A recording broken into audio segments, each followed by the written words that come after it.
Hi, I am Katie, and I was online and I was looking up Navajo spindles and I could not find a whole lot of them, just a couple, and I know that I do things a little bit differently. I am just learning. In fact, this is my first little amount on here. It is from Spinning Moon Farm in Blissfield, Michigan. It's their colorway Midnight Dreams. Yeah, Midnight Dream. Yes. And it's a mohair cross that is very, very nice to work with. And I actually have made my own Navajo spindles. I have 2 of them now. This last one is fresh off of the drill. Some people, Rooster Stick is the main one I can think of, have put metal tips on the bottom. I, however, received this gift from my sister-in-law, and it is the best gift I have ever received. Thank you, Ashley. And I just set it down and I can make it go, and it's nice and stable and it goes very well. I am going to talk a little bit about the different ways that the differences that I've noted in the videos other than what I do. A lot of the videos I have seen do not have the Navajo spindles that they use do not have hooks. They are just like a spindle. My 6-year-old is videotaping, so please excuse the movements. She's actually doing very well. And so I have found the hook difference. I put a hook on the end of mine just because I find it easier, and I don't know, I like it more. The other thing that I have found is I do not, when I load from the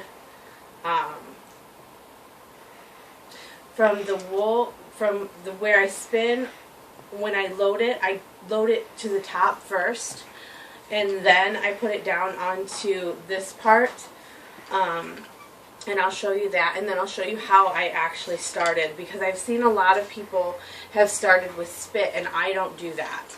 But I just, Addison, could you come here, please, for a second? Come close. But walks. There you go. Okay. I have found that a lot of people, they run it this way. For me, the other way works better, and I don't think it really matters which way you use unless you are plying. And when you're plying, you just do the opposite way, like like S or Z.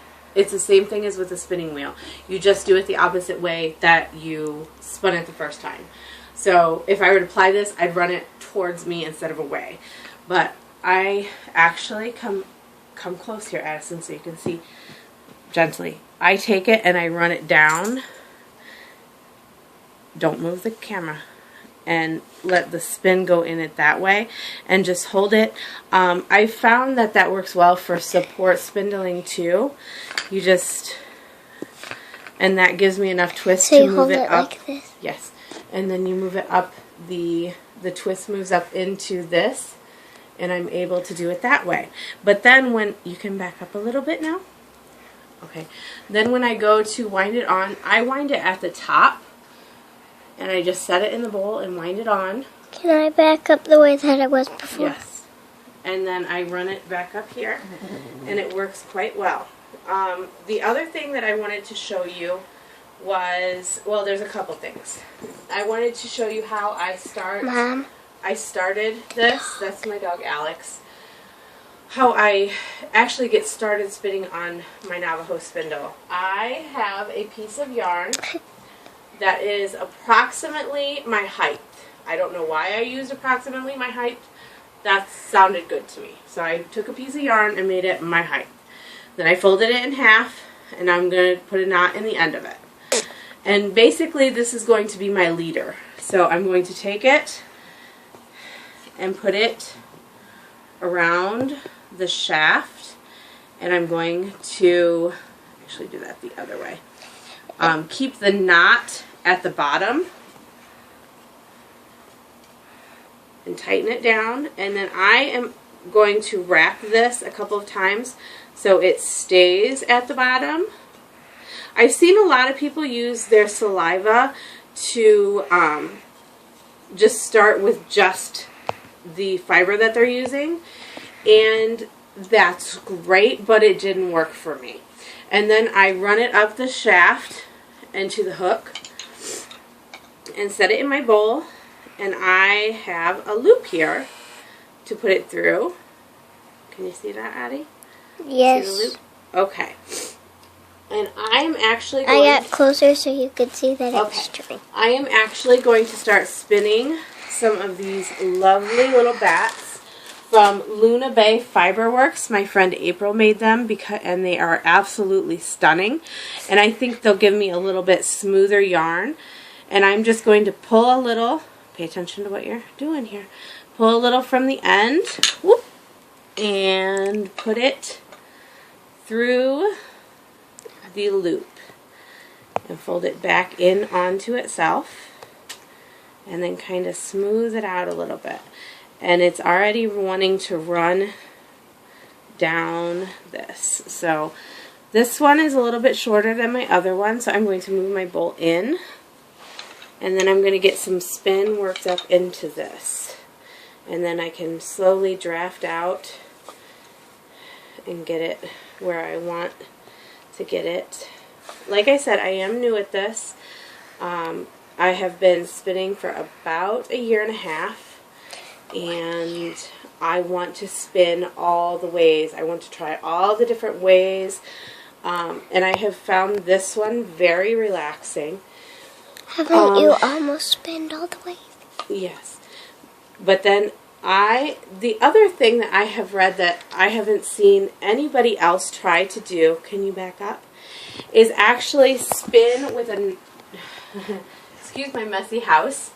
I have heard a lot of people say that Navajo spindles are supposed to be used while seated, and I have not seen any videos at all. I have looked of seated spinning Navajo spindles. So what I'm going to do is I'm going to put my bowl up against the couch. I'm going to sit down on the floor, Addison, so pay attention. And I am going to sit on the floor. And I actually just sit either cross-legged or I sit with my legs out in front of me. And then I can, legs out in front of me seems to work better for me. I can run it down my legs and do the same thing. And it is very comfortable as long as the end is resting in the bowl.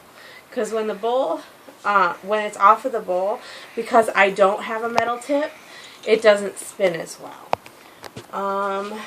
I hope you found this a little educational, and I hope my daughter's movements did not make you sick to your stomach. Thanks. Have a good day. You can stop it now, Addie. The red button. There isn't any red button. Come here. Let me see it.